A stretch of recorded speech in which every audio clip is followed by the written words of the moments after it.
You were looking at my new Honda generator. It's a belt drive. It says G300, which I'm assuming it's a 300cc engine, but I'm just assuming there. It's 7 horsepower. Belt drive generator head. This is the stock engine. That's the stock generator, factory stock, and that's just the way it is. I know I've never seen a belt drive. You can see the belt right in there. I've never seen a belt drive generator before, except for 1997 CR80R's his belt drive generator. He's got a 7 horsepower Kubota diesel on his 4,000 watt generator. That's the only one other than this one that I've seen that's belt drive.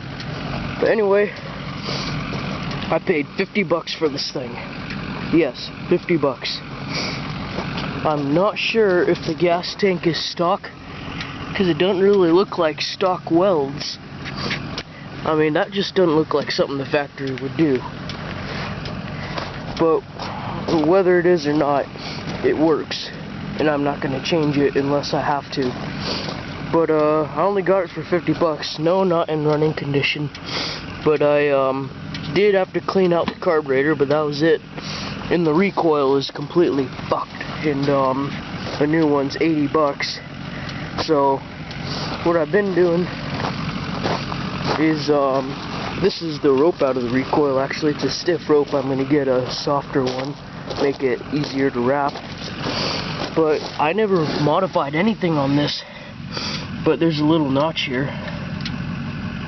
This is my crappy camera, so it's not gonna focus. And it goes.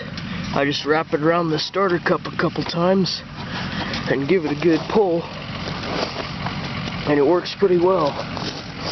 And I think that's going to be the way it's always started, because there's a fan here, or a guard here, to keep you from getting your fingers in the fan. But anyway, yeah, this engine switch doesn't seem to be functional. I don't think it is, but I leave it on anyway. This is the main engine switch here. But yeah, anyway, that's my cheap generator. I'm pretty sure it's a 3600 watt, but I'm gonna have to do more research on it. Whatever it is, it takes a good job, does a good job filling in the space here on my new tool trailer. This is my trash picked hose reel. I had to fix this pin as spring loaded, and the spring was broken, so I kind of jerry-rigged the pin in there. Then I had to adjust the catch so it would fit the new spring. It works pretty well. And then you guys have all seen that, my new compressor. And over here. Okay, sorry about that. My parents are headed out to town about a couple hours north. They kept bugging me. But anyway,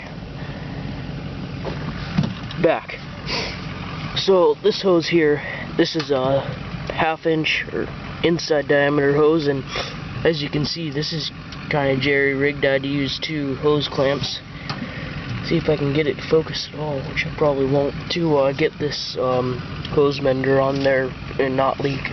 Which it does leak just a tiny bit, but not much to worry about it. And then that runs over to the hose reel. And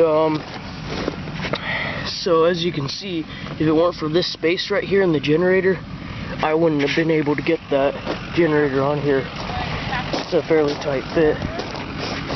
I'm also going to have to build a sheet metal deflector to deflect it up away out of this toolbox. This was from another generator on another truck, not from mine, even though it oddly enough lines up perfectly. But anyway, yeah.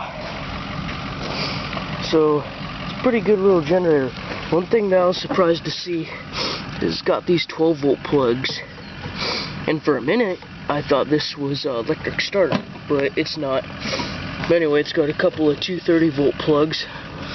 Now, correct me if I'm wrong, but that looks a lot like a 30 amp 120 plug, but it says right on the plug it's 250 volt. So I don't know. I don't know why. Oh, 30 amp 250 volt. That's a lot of amps, actually. I'm surprised this generator will even put out that much, that they need a 30 amp 250 volt plug. Oh boy, that's a, wow, a lot of amps, a lot of electricity. Anyway, yeah, this, I reused original bolt hole in the back of the trailer that helps bolts on the boards, and the board's disintegrating and some bolts aren't doing anything. But then I just drilled a new hole. You can barely see it right in there. I drilled a new hole and put a new bolt in there. This is just floating right now. It's not doing anything here. This is bolted down with 3 bolts because I misplaced one hole by about a 1/4 inch. But I'll get under there with a file and elongate it so it'll be bolted down by 4 bolts. So yeah, and just on a side note, this is the first flathead Honda I've ever seen in my life, so this must be pretty old iron. Oh yeah, a box. Totally forgot to talk about that. But I just have it bolted on with a couple bolts. All the weight is going to be on the hitch of the trailer. This is going to be mainly pulled by the mule here, and the box doesn't contact anything when you turn, so that's good. This is just the light I was using to keep the generator head from frying up, because usually when I get things like this, I let it run for like half an hour just to make sure everything's good. But I just, on generators, if you let them run without putting out any power, then they'll burn up the brushes. So you just want to have at least something. So I just had this set of lights on there, just so it didn't burn up. And it's also obviously going to need some adjustment, but this box here, which you can kind of get stuff in and out of, my friend gave it to me, and he didn't really know he gave it to me yet, but anyway, it is what it is. This button's sticking, and bit of WD-40 will fix it though. Anyway, yeah. Oh crap, I didn't even see this. So this is a sticker that's showing all the voltages, so I'll look through that, see if I can find out how many watts this is. The ad on Craigslist said it was 3600 watt, so that's kind of what I'm going towards. But yeah. Oh, and one extra thing, the float bowl nut where this little piston thingy plugs into has a bad seal, so I forgot to turn off the gas up here. But anyway, yeah, that's simple. I just take off this little piston doohickey thingy, and then take off the float bowl nut, put a little bit of RTV, put the float bowl nut back on, let it sit for a couple hours, then put the piston thingy back on, turn on the gas, and hopefully it'll work. Because I don't really like leaking machines. Of course, that's all it leaks in an hour, but I mean, I still don't like it.